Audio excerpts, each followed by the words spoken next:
ಮೈಸೂರು ಮುಡಾದಲ್ಲಿ ನಡೆದಿರುವಂತಹ ಅಕ್ರಮಕ್ಕೆ ಸಂಬಂಧಪಟ್ಟಂತೆ ಲೋಕಾಯುಕ್ತ ತನಿಖೆ ಈಗ ತೀವ್ರಗೊಳ್ತಾ ಇದೆ. ಲೋಕಾಯುಕ್ತ ತನಿಖೆಗೆ ಇಂದು ಮಾಜಿ ಆಯುಕ್ತ ನಟೇಶ್ ಅವರು ಹಾಜರಾಗಲಿದ್ದಾರೆ. ಇನ್ನು ಮಾಜಿ ಆಯುಕ್ತ ನಟೇಶ್ ಅವರು ವಿಚಾರಣೆಗೆ ಹಾಜರಾಗಬೇಕು ಅಂತ ಲೋಕಾಯುಕ್ತ ಅಧಿಕಾರಿಗಳು ನೋಟಿಸ್ ಕೂಡ ಜಾರಿ ಮಾಡಿದ್ರು. ಹಾಗಾಗಿ ಇವತ್ತು ಮಾಜಿ ಆಯುಕ್ತ ನಟೇಶ್ ಲೋಕಾಯುಕ್ತ ತನಿಖೆಗೆ ಹಾಜರಾಗಲಿದ್ದಾರೆ. ಇನ್ನು ಮುಡಾದ ಮಾಜಿ ಆಯುಕ್ತರಾಗಿರುವಂತಹ ನಟೇಶ್ ಅವರನ್ನ ಇವತ್ತು ಮೈಸೂರು ಲೋಕಾಯುಕ್ತ ಎಸ್ಪಿ ಅವರು ವಿಚಾರಣೆ ಮಾಡಲಿದ್ದಾರೆ. ಇವತ್ತು ವಿಚಾರಣೆಗೆ ಹಾಜರಾಗುವಂತೆ ನೋಟಿಸ್ ಕೂಡ ನೀಡಲಾಗಿತ್ತು. ಈ ಹಿಂದೆ ಮುಡಾ ಆಯುಕ್ತರಾಗಿ ನಟೇಶ್ ಅವರು ಕಾರ್ಯನಿರ್ವಹಣೆ ಮಾಡ್ತಾ ಇದ್ರು. ಇನ್ನು ನಟೇಶ್ ಅವರ ಅವಧಿಯಲ್ಲೇ ಸಿಎಂ ಅವರ ಪತ್ನಿಗೆ 14 ನಿವೇಶನಗಳನ್ನು ಮಂಜೂರು ಮಾಡಲಾಗಿತ್ತು. ಇದೀಗ ತನಿಖೆಗೆ ಹಾಜರಾಗುವಂತೆ ಲೋಕಾಯುಕ್ತ ಎಸ್ಪಿ ಉದೇಶ್ ಅವರು ನೋಟಿಸ್ ಕೊಟ್ಟಿದ್ದಾರೆ. ಇದೇ ವಿಚಾರಕ್ಕೆ ಸಂಬಂಧಪಟ್ಟಂತೆ ವಿಚಾರಣೆಗೆ ಹಾಜರಾಗಬೇಕು ಅಂತ ಲೋಕಾಯುಕ್ತ ಎಸ್ಪಿ ಉದೇಶ್ ಅವರು ನೋಟಿಸ್ ಕೊಟ್ಟಿದ್ದಾರೆ. ಈಗಾಗಲೇ ನಿವೇಶನ ಕೊಟ್ಟಿರೋದು ಸರಿ ಅಂತ ನಟೇಶ್ ಅವರು ಸಮರ್ಥನೆ ಮಾಡಿಕೊಂಡಿದ್ದಾರೆ. ಏನಿಲ್ಲ, ಭೂಮಿ ಕೊಟ್ಟಿದ್ರವರು, ಭೂಮಿಗೆ ಬದಲಾಗಿ ಭೂಮಿ ಅಂದರೆ 50-50 ಅನುಪಾತದಲ್ಲಿ ಏನು ಅವರಿಗೆ ನಿವೇಶನಗಳನ್ನು ಕೊಡಬೇಕಾಗಿತ್ತು, ಆ ನಿವೇಶನಗಳನ್ನು ಕೊಡಲಾಗಿದೆ ಅಂತ ನಟೇಶ್ ಅವರು ಈಗಾಗಲೇ ಸಮರ್ಥನೆ ಕೂಡ ಮಾಡಿಕೊಂಡಿದ್ದಾರೆ. ಇನ್ನು ಮುಡಾ ಕೇಸ್ನಲ್ಲಿ ಇಡಿ ತನಿಖೆಯನ್ನು ನಟೇಶ್ ಅವರು ಈಗಾಗಲೇ ಎದುರಿಸಿದ್ದಾರೆ. ಜಾರಿ ನಿರ್ದೇಶನಾಲಯ ಅಧಿಕಾರಿಗಳು ನಟೇಶ್ ಅವರ ನಿವಾಸಗಳ ಮೇಲೆ ಹಲವಾರು ಕಡೆಗಳಲ್ಲಿ ದಾಳಿ ಕೂಡ ಮಾಡಿದರು. ಇನ್ನು ಇಡಿ ತನಿಖೆಯನ್ನು ಕೂಡ ನಟೇಶ್ ಅವರು ಎದುರಿಸಿದ್ದಾರೆ. ಜಾರಿ ನಿರ್ದೇಶನಾಲಯದ ಒಂದು ತನಿಖೆ ಕೂಡ ಎದುರಿಸಿದ್ದಾರೆ. 50-50 ನಿಯಮದಲ್ಲಿ ನಿವೇಶನ ಮಂಜೂರು ಮಾಡಿದ್ರು ನಟೇಶ್ ಅವರು. ಮಾಜಿ ಆಯುಕ್ತರಾಗಿದ್ದಂತಹ ನಟೇಶ್ ಅವರು 50-50 ನಿಯಮದ ಅಡಿಯಲ್ಲಿ, ಅಂದರೆ ಜಮೀನಿನ ಬದಲಾಗಿ ಜಮೀನು, ಈ ನಿಯಮದ ಅಡಿಯಲ್ಲಿ ಅವರು ನಿವೇಶನಗಳನ್ನು ಮಂಜೂರು ಮಾಡಿದ್ರು. ಎಷ್ಟು ಭೂಮಿ ಹೋಗಿತ್ತು, ಭೂಮಿಯ ಬದಲಾಗಿ ಭೂಮಿ ನೀಡೋದಕ್ಕೆ ಅಂತ ನಟೇಶ್ ಅವರು ಮುಂದಾಗಿದ್ರು. ಆದರೆ ಇದರಲ್ಲಿ ನಟೇಶ್ ಅವರ ಒಂದು ಪಾತ್ರ ಏನು ಅನ್ನುವಂಥದ್ದು ಗೊತ್ತಾಗುತ್ತೆ. ಯಾಕಂದರೆ ಒಂದು ಪ್ರಮುಖವಾಗಿ ಅವರು ಆಯುಕ್ತರಾಗಿದ್ದರು ಆ ಸಂದರ್ಭದಲ್ಲಿ. ಆದರೆ CM ಸಿದ್ದರಾಮಯ್ಯನವರು ಏನಾದರೂ ಒತ್ತಡ ಹೇರಿದ್ರ? ಯಾಕಂದರೆ CM ಸಿದ್ದರಾಮಯ್ಯ ಅವರ ವಿರುದ್ಧ ಕೇಳಿಬಂದಿರೋ ಆರೋಪನೂ ಅದೇ. CM ಸಿದ್ದರಾಮಯ್ಯ ಅವರು ಏನಾದರೂ ಒತ್ತಡ ಹೇರಿ ಭೂಮಿಯನ್ನು ಪಡೆದುಕೊಂಡ್ರ? ಅದು ಕೂಡ ಪ್ರತಿಷ್ಠಿತ ಜಾಗದಲ್ಲಿ ಏನಾದರೂ ಆ ಒಂದು ನಿವೇಶನಗಳನ್ನು ಪಡೆದುಕೊಳ್ಳೋದಕ್ಕೆ CM ಅವರು ಮುಂದಾದ್ರ?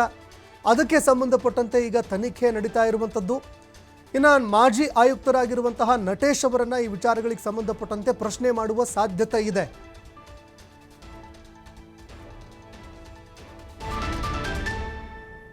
ಈ ಬಗ್ಗೆ ಮತ್ತಷ್ಟು ಮಾಹಿತಿ ಕೊಡ್ತಾರೆ ಪ್ರತಿನಿಧಿ ಪುನೀತ್. ಫೋನ್ ಸಂಪರ್ಕದಲ್ಲಿ ಜಾಯ್ನ್ ಆಗಿದ್ದಾರೆ.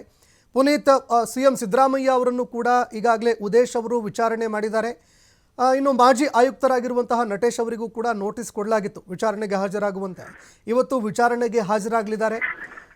ಇವತ್ತು ಏನೆಲ್ಲ ಅವರನ್ನ ಪ್ರಶ್ನೆ ಮಾಡುವಂತಹ ಸಾಧ್ಯತೆ ಇದೆ, ಯಾವ ರೀತಿಯಾಗಿ ವಿಚಾರಣೆ ನಡೆಯುತ್ತೆ, ಈ ಬಗ್ಗೆ ಮತ್ತಷ್ಟು ಮಾಹಿತಿ ಕೊಡೋದಾದ್ರೆ?